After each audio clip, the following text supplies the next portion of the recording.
All right, we're back, man. We got a little Saints, little LSU, little Pelicans, little bit of everything. Not going to be long today, but are going to talk about all those teams today. We're going to start off with the Saints as usual, man. Straight to the injury report. Taysom Hill practiced in full participant in practice. He's going to be the starting quarterback against the Bucks.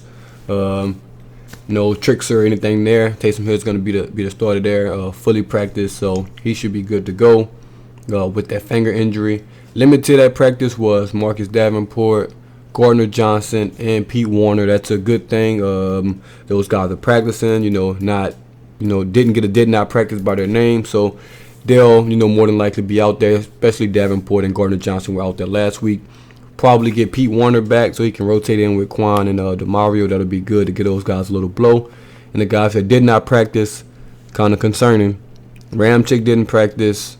LaJordan Humphrey didn't practice, or Teron Armstead didn't practice. Hopefully that Armstead didn't practice. Just a rest day, man. Rest day for him. He's been taking one about every week. Hopefully that's just a rest day for him, because if it's now a knee and shoulder and this and that, it's just going to be sad to see. It's going to be sad to see. Also, Adam Troutman was designated to return from IR. Obviously, when he went on IR, he was having his best game as a Saint. And then, of course, in the Saints' luck and Saints' fashion, in the tragedy fashion, he got hurt. So, man, we'll see. We'll see if he's able to play this week. If he is, that'll be great. Vanette's fielding okay. Johnson's had his moments, but like I've said before, we're going to be a running team. We're going to have to run the ball, and that just is what it is. Obviously, we play the Bucks coming up Sunday. Big game, huge game. Can we win it? We'll dive into that a little later, in the week. Also, be on the lookout for that offensive Jets film. A lot of y'all, been asking about it there. Y'all been saying, if it was Winston, I'll be killing him. Go back and watch the films. I never really killed Winston. Just relax.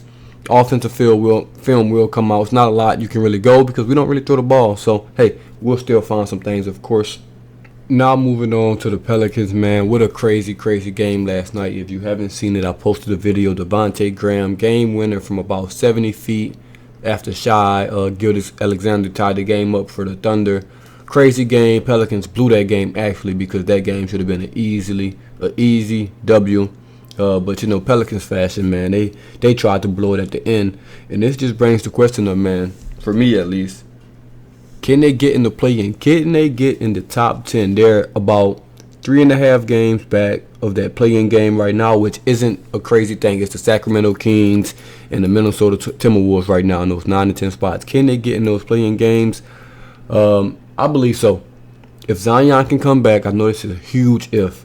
This team is easily better than Minnesota and Sacramento. Like I said, 3.5 games back right now with a long season to go. Super long season to go, man. And we'll see if they can sneak in. I won't make that prediction unless, Zion can return, this season. Hopefully January-ish. If he can't, then they probably won't make that play-in game. If they do, that'll be great. But if he can't play it, it makes no sense for the Pelicans to even attempt to make that play-in game, because you won't do anything in that. So we'll see, man. Devante Graham, let's talk about him a little bit, man. He's been a great signing. He's no Lonzo Ball, but he does what he does, and he does it well. He's been hitting clutch shots, timely shots, and we need that. We need someone that can make clutch shots. B.I. has struggled with that last year a little bit. Did hit a clutch shot today. But Devante Graham, man, a couple game winners under his belt. He's basically won 2 or 3 games for us. They only have 9 wins. So, hey, shout out to Devante Graham, man. Solid signing right there. B.I., he's been playing out of his mind, man. He's been the best player on this team. I mean, obviously, without Zion, he's been the best player on this court, though. But he stepped it up a notch, man. I think he's getting healthy. It's good to see him getting healthy. He's getting back to that all-star form, which they're gonna need. They're gonna need him to stay that way as well when Zion comes back. If he can stay in this all-star form, Val can keep playing like he is, hitting clutch shots from Devante Graham, throw Zion in the mix, Josh Hart playing well, Herb Jones playing well. Maybe they have something here. Man. But the key to this, obviously, will be Zion's health. Will he be healthy enough for, to make an impact on this team, or won't he? That's going to be the biggest thing. I have seen some rumblings. We might as well touch on this one on the Pelicans. I've seen some rumblings about Ben Simmons. My thoughts on Ben Simmons is hell no. However, then I started seeing what they were trading. If it's just some pick swaps and a couple firsts and this and that, I might be into it. If I hear Brandon Ingram names come up, just end the conversation. Just end the conversation. We're not trading Brandon Ingram for Ben Simmons. But if it's just a couple firsts and this and that, then hold on. We can entertain that idea. But we'll see if that, where there's smoke, there's fire. We'll see if anything comes out of that. Not trading any good players for a guy that doesn't want to be, in his current city. What makes me think he wants to be in New Orleans. So, but we'll see, man. We'll see we'll see how that turns out and things like that. But that's it on the Pels. Last but not least, man, LSU signing day obviously started yesterday or 2 days ago, whenever it did. I'm not a huge follower in college signing day, but I do kind of follow it somewhat. LSU had an okay day. Walker Howard, the 5-star quarterback, 4-star quarterback, whatever he is, they signed him, number 1 player in Louisiana, locked him up.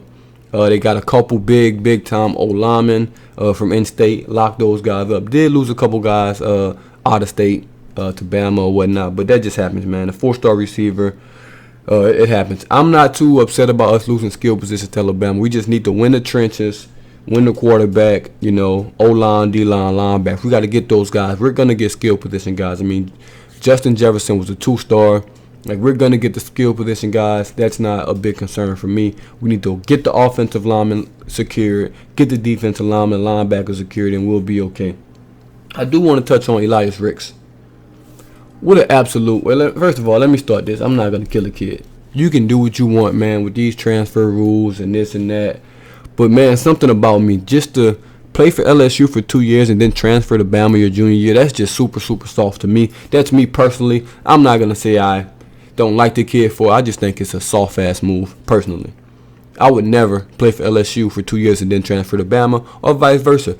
Play for 2 years for Bama and transfer to LSU. I just think that's forbidden. I just think it's soft. I just think you're chasing what the hype is now. You're not your own man. Be your own man. I know you're young, but be your own man, man. It's disgusting to me. I would never in my life do such a thing.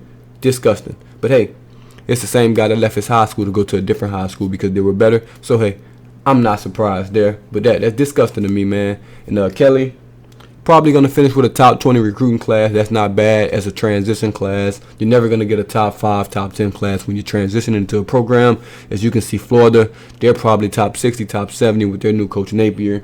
So, hey, not too bad from Kelly. This class doesn't, count against him. Next year would be the one. Can't be top 20. Have to be top 10, top 5 class next year. And we'll see, man. But Elias Ricks, that's nasty. And they talking about Butte might do it, too. If he does it, I'm going to come here and just unleash on those kids. I'm sorry, I know you're kids. I know this, but that's just... Come on, man. Have some damn self-respect. But anyways, this the Boot Tragedies once again, and I'm out.